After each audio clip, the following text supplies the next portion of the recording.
Part 106, Gretchen. Sa kabila na nakikita niyang reaksyon ni Demetrio, masigla siyang ngumiti bago minuwestra ang antique shop na nasa harapan nila.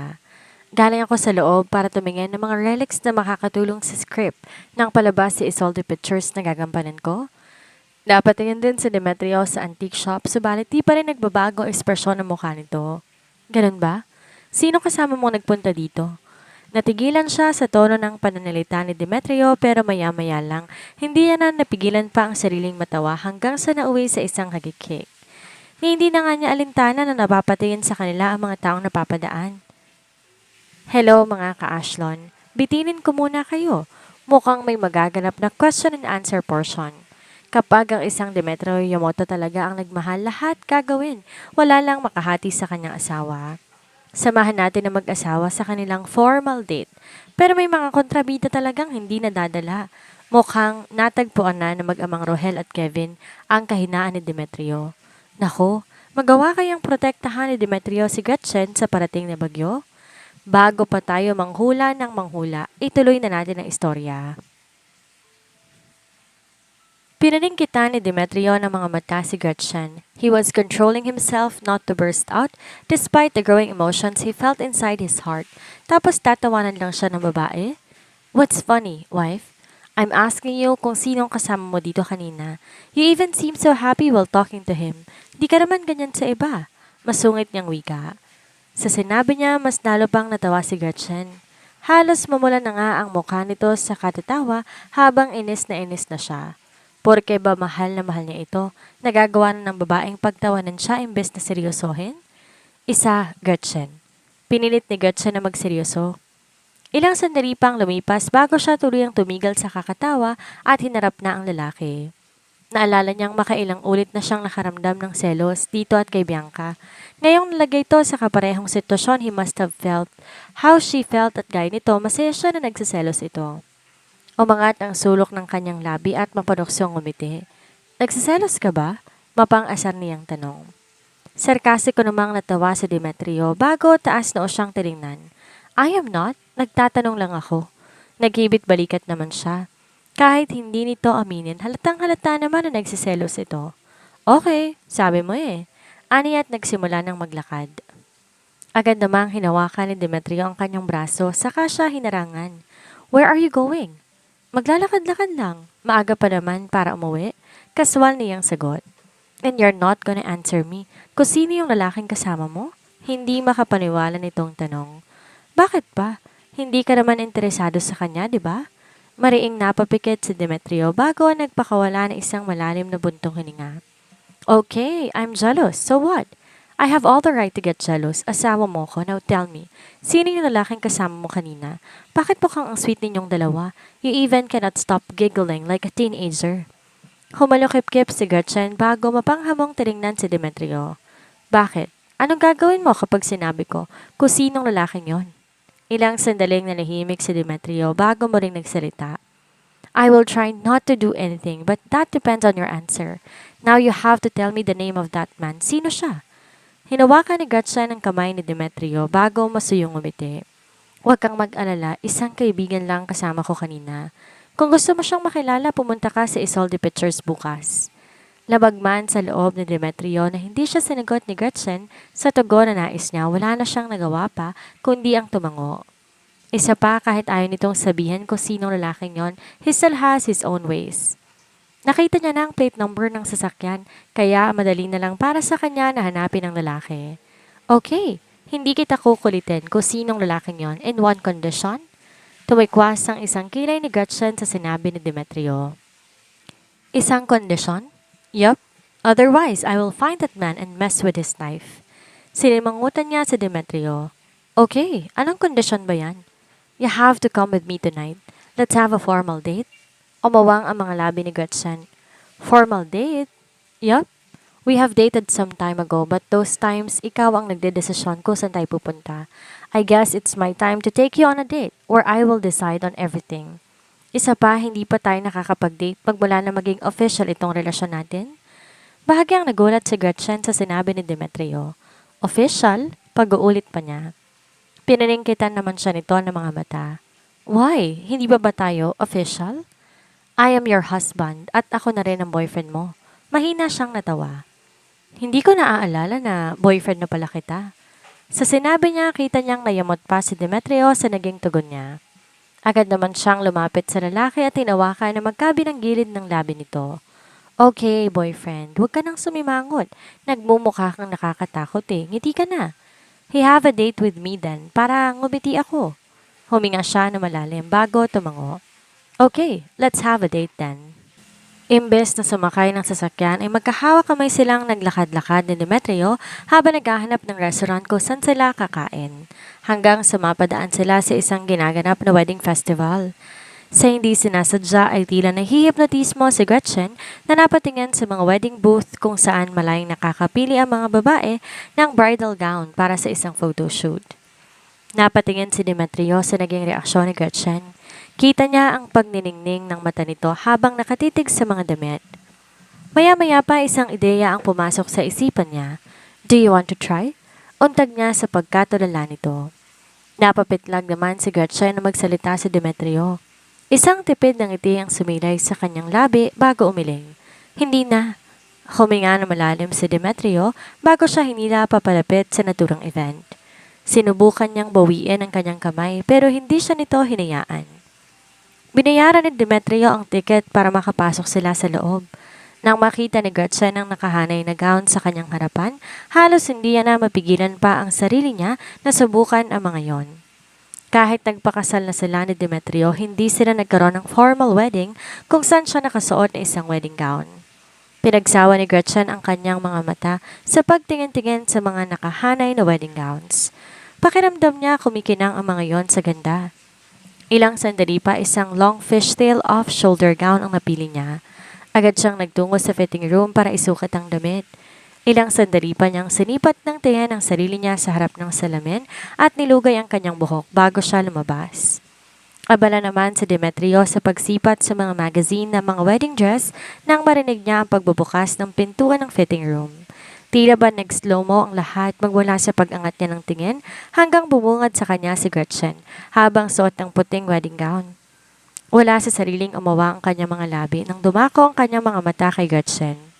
Alam niyang maganda ang asawa niya pero hindi niya naman inaasahan na may mas igaganda pa pala ang babae at bagay na bagay dito ang damit nitong suot. The front and back were protruding and the exposed shoulders showed that the shoulder and necklines were smooth and beautiful. Nakadagdag pa ang pantay at malaporsilanan nitong kutis sa magandang hubog ng katawan nito. Maging ang mga staff sa naroon ay hindi mapigilan ang paghanga kay Gretchen. Ang ganda-ganda niyo po, ma'am. Sobrang bagay po sa inyo ang ganyang gown. Puno ng paghangang sambit ng staff na malapit lang sa kanila.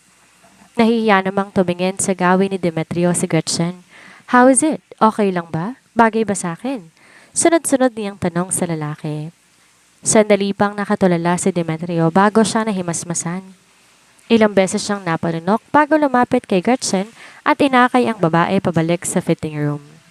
Let me help you fix it. Nalilito namang sinipat ng tingin ni Gretchen ng sarili. Hindi siya sigurado kung ano pang aayusin ni Demetrio sa suot niya. May problema ba? Nag-aalala niyang tanong. Subalit hindi sumagot si Demetrio bagkos sinara nito ang pintuan ng fitting room habang nasa kanya lang ang mata ng lalaki. Nanlaki pa ang kanyang mga mata nang hawakan nito ang kanyang baba at walang pasabing siniil siya na isang nag-aalab na halik.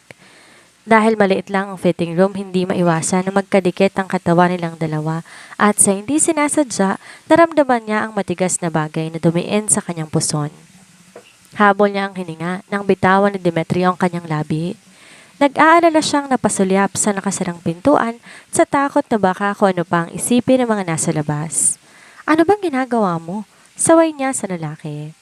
Sinubsob ni Demetrio ang mukha nito sa kanyang balikat bago mahinang natawa. I'm sorry, I almost lost control. Ang ganda-ganda mo kasi. Napasimangot naman siya. Bakit mukhang kasalanan pa niya ang nangyari? Umayos ka nga, Demetrio. Nakakahiya sa mga tao sa labas. Huminga na malalim si Demetrio bago kunway inayos ang kanyang damit. Let's go. Tumayo siya at muli lumabas ng fitting room.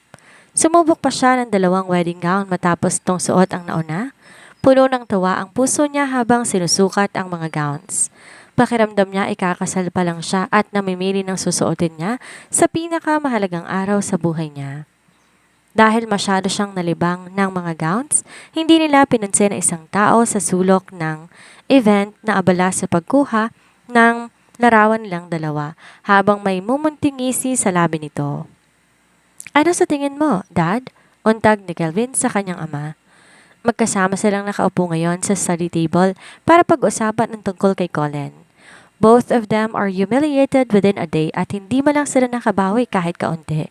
Damn that cold-hearted beast. Hindi lang siya nito ipinahiya, pati pera niya nadamay pa. At hindi niya mapapatawad ng lalaki kahit pa sabihing magkadugo silang dalawa. Matamang pinagmasdan ni Rohel ang mga larawan na nagkalat sa ibabaw ng kanyang mesa. Kani-kanina lang ipinadala yon ng tauhan na napag-atasan niyang manmanan sa mga kilos ni Colin. At di niya lubos na inaasahan ang nakikita niya. Colin in a wedding festival? Hindi lang yon, may kasama pa tong isang babae sa naturang booth at nagsusukat din ng damit pangkasal. Kahit na naging palihim ang pagkuha ng larawan, hindi naman siya nagkamali sa tauhan na nakuha niya. The shots are still clear at kitang-kita ang mukha ng magaling niyang pamangkin kasama ang babae nito. Mataman niyang pinagmasdan ang mukha ni Colin, puno yon ng pagmamahal at paghanga habang nakatitig sa babaeng walang iba kung hindi ang nagngangalang Gretchen Miranda. Hindi lang naman yon basta palabas lang. They even have the guts to go on a public date. At mukhang seryoso nga si Colin sa babae nito ngayon. Hindi tulad sa relasyong meron ito at kay Bianca. Hindi naman basta-basta lalabas ang pamangkin niya sa lungga nito at sumasama na lang sa lugar na hindi naman ito kadalasang pinupuntahan. Something must have been going on between the two of them. Isang larawan ang mas nakakuha ng kanyang atensyon. Yakap-yakap ni Colin wala sa likuran nito si Gretchen habang kinukunan sila ng larawan ng booth. Colin must be in love with this woman. Habang nakatitig sa mukha ng babae, naalala niyang nakasalubong niya ito habang kasama si Jomar sa harapan ng building ng Dynamic. So it means ang babaeng ito ang tunay na karelasyon ni Colin at hindi ang malditang Bianca? Paninigurado ni Kevin. Yes, agarang sagot ni Rohel. Dati akala ko rin si Bianca ang karelasyon niya at pakakasalan pero nakita ko kung paano protektahan ni Jomar ang babaeng to nang magkaharap kami. Kung binaril ko man silang dalawa noon, sigurado ko handang ialay ng tuta ni Colin ang buhay niya para lang sa babaeng to. Hindi naman tinago ni Kevin ang kanyang pagkasorpresa. Really? I did not expect him to choose a woman with a nameless background. Naiiling niyang bigkas. Though the woman is beautiful, she's still nothing but a face. Kung sa kanya lang magiging parausa niya lang ang babae at hindi magiging asawa. Is Colin that stupid? Or he chose a stupid woman who won't control and meddle with his affairs? Nakita ko siyang may pinirmahang dokumento na dapat si Colin ang pumipirma. Pero abala kasi ako kaya hindi ko na masyado pang binigyang pansin ang bagay na yon nitong nakaraan. Di ko lubos akalain na nasa harapan ko na pala dapat ang target. Nag-aksaya pa ako ng oras sa walang kwentang Bianca na yon. May diing bigkas ni Rohel. Kasabay ng pagniningnig ng kanyang mga mata, napakamot naman ng ulo si Kevin habang pinagmamasdan ang reaksyon ng kanyang ama. What do you mean by that, Dad? Hindi mo pa rin ba nakakuha ang punto? Colin secretly married this woman and he's protecting her against us. Halos nanggagaliitin na nitong wika. Umawang ang labi ni Kevin pero maya-maya lang unti-unti nang luminaw sa kanyang lahat. Hindi lang basta-bastang babae ni Colin si Gretchen base sa pagpoprotekta nito. Colin is in love with Gretchen. Umangat ang sulok ng labi ni Rohel kasabay ng isang mahinang tawa. Bingo! Kung ganoon, kailangan makaisip tayo ng paraan kung paano natin titirahin ang Colin na yan, Dad. Hindi pwedeng magtagumpay siya na makuhang lahat ng meron sina Grandma at Grandpa. Kailangan kumilos tayo bago pa man mahuli na ang lahat. Naikuyom ni Rohel ang kanyang kamao. Tama si Kevin. Ang pamangkin niya lang may hawak ng halos lahat sa dynamic habang silang magpamilya na walan na ng kapangyarihan sa mga ari-arian ng magulang niya. Dapat makagawa na siya ng paraan para baligtarin ang sitwasyon. Pero pinagdududahan na siya ni Colin na siya ang may pakanang ng kidnapping at assassination attempt. Kapag kumilos siya, kailangan matagumpay at pulido. Bawal na siyang magkamali. Bumalik siya sa kasalukuyan mula sa malalim na pag-iisip nang tapikin ni Kevin ang kanyang balikat. Huwag kang mag-alala, Dad. Ako ang bahala sa kanila. Anito. Si Kevin, kasabay na isang maladimonyong ngisi sa labi nito habang nakatitig sa larawan ni Gretchen na nakasuot na isang wedding gown. Saan tayo pupunta? Tanong ni Gretchen kay Demetrio nang sumakay na sila ng sasakyan nito. Isang ngiti ang sumilay sa labi ni Demetrio bago sumagot. You will know soon when we get there. Anito at pinausad na ang sasakyan. Habang nasa biyahe sila, abala siya sa pagtingin-tingin ng mga larawan niya at ni Demetrio sa photo booth kanina. Hindi niya mapigilang mapangiti. Pumili siya ng isang larawan kung saan yakap-yakap siya ni Demetrio mula sa likuran at inilagay niya bilang wallpaper sa kanyang cellphone. Do you like that gown?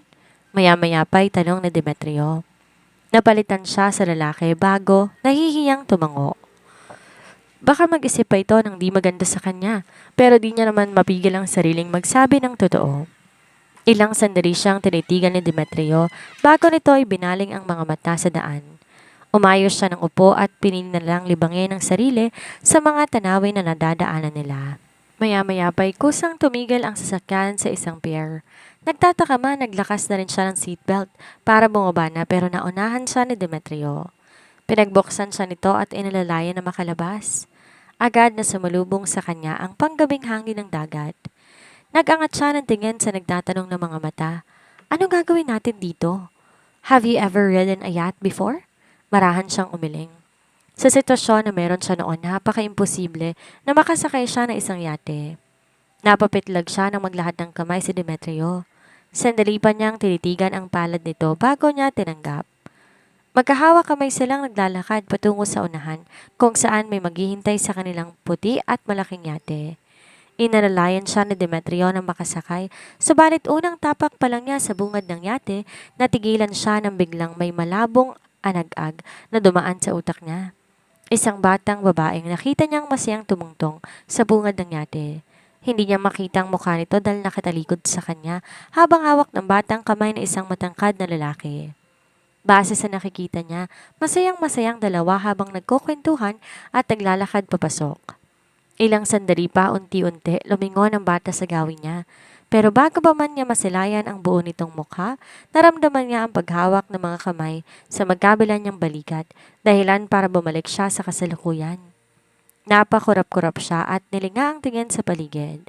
Naroon pa rin naman siya sa harapan ng yate kung saan natatanaw niya ang malawak na karagatan sa unahan. Nang mag-angat siya ng tingin, ang nag-aalalang mukha ni Demetrio ang bumungad sa kanya. Are you alright? Tanong pa nito. Napalinok siya bago tumango. Yeah, I'm fine. Sigurado ka ba? Muli nitong tanong at sinipat pa siya ng tingin.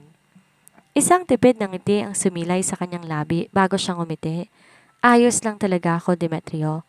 Takot ka bang sumakay sa yate? Pwede naman tayong di na tumuloy. Mabilis siyang umiling. Hindi. May pumasok lang sa isipan ko kaya natigilan ako pero hindi ako takot na sumakay ng yate.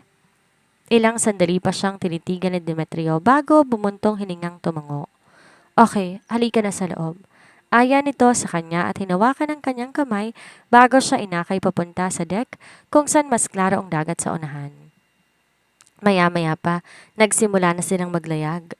Si Demetrio mismo ang nagmaniobra ng yate habang siya na may mataman lang na nakatanaw sa paligid. Magaan ang pakiramdam niya pero parang may kung anong emosyon na namamayani sa puso niya. Yon ang unang beses niyang makasakay ng yate pero pakiramdam niya nagawa niya na ang bagay na ito noon. Kagaya na lang ng mga paintings, calligraphy, piano at mga relics at ngayon naman ang yate. Pilit niyang siniksik sa isipan niya na nagkataon lang lahat. Pero napaka-imposible din kasi gayong maraming beses na siyang nakaramdam ng ganito. Hindi kaya may mga bagay pa siyang hindi lubos na alam tungkol sa sarili niya? Nasa ganon siyang kaisipan nang maramdaman niya ang pagyakap ng matipunong mga bisig mula sa kanyang likuran. Anong iniisip mo? Masuyong tanong ni Demetrio. Tipid siyang ngumiti bago tumingala para sulyapan ang reaksyon nito. Bakas ang kasiyahan sa mga mata nito na ikinatuwa niya rin at sandaling nakalimutan ang mga naiisip niya kani-kanina lang. Wala naman, natutuwa lang akong nagkaroon tayo ng oras na makapamasyal. Huminga ng malalim si Demetrio bago mas sinigpitan ang pagkakayakap sa kanya.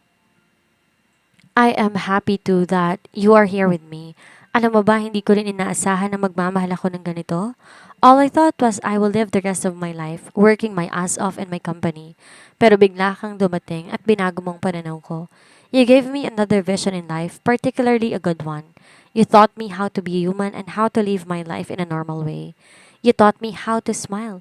You taught me how to be happy with the smallest things in life. You gave colors in my boring life, Gretchen. Daan-daan siyang napalingon kay Demetrio. Bakit pakiramdam niya napakaseryoso ng lalaki ngayong gabi? Subalit hindi pa man siya nakakahuma, natagpuan na lang niya ang lalaki na nakaluhod na sa harapan niya habang may isang nagniningning na singsing sa loob ng kahetang hawak nito. Will you marry me again? This time with love, Gretchen Miranda Yamoto? Nako, love is in the air. Sino dito ang kinilig mga ka-Ashlon? Akala ko ba date lang? Bakit may pagluhod pa? Grabe ka na magpakilig, Master Colin.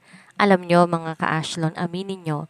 Nakakatuwang isipin ang dating cold billionaire at walang pakialam sa mundo, ngayon nakaluhod na sa taong nagturo sa kanya kung paano muli maging tao. Will you marry me again? This time with love? Nako, ewan ko na lang ha. Sino bang hindi mapapasagot ng yes? Pero sa gitna na nakaka-inlove na proposal na ito, may isang aral tayong mapupulot. Na ang pagpapakasal hindi lang tungkol sa pirma sa papel o marangyang gown ay sinuot ni Gretchen. Ang kasal ay nangyayari sa puso. Doon sa sandaling kaya mong aminin ang iyong mga takot, kahinaan at selos at tanda mong piliin ng taong yon araw-araw ng may pag-ibig. Pero may nagbabadyang panganib kay Gretchen at Demetrio. Ngayong alam na nila ang tungkol kay Gretchen, tiyak gagamitin nila ito para mapabagsak sa Demetrio. Mas nagiging intense pa ang bawat kabanata, lalo na ang tagpo nila sa yate. Parang may alaalang hindi masabi si Gretchen. Mukhang unti-unti nang bumubukas ang pinto ng kanyang nakaraan. Sino nga ba talaga si Gretchen Miranda bago siya naging asawa ni Master Colin? Huwag po kayong bibitiw. At sa mga bagong tagapakinig sa ating munting channel, huwag niyo pong kalimutang mag-subscribe para lagi kayong updated sa ating mga kwento kagaya nito. Muli po, ako si Miss Sandra na nag-iiwan ng paalala. Ang tunay na pag-ibig hindi natatakot lumuhod at magmakaawa dahil ang tunay na lakas ay nasa pag-amin na iyong tunay at wagas na nararamdaman. Salamat po.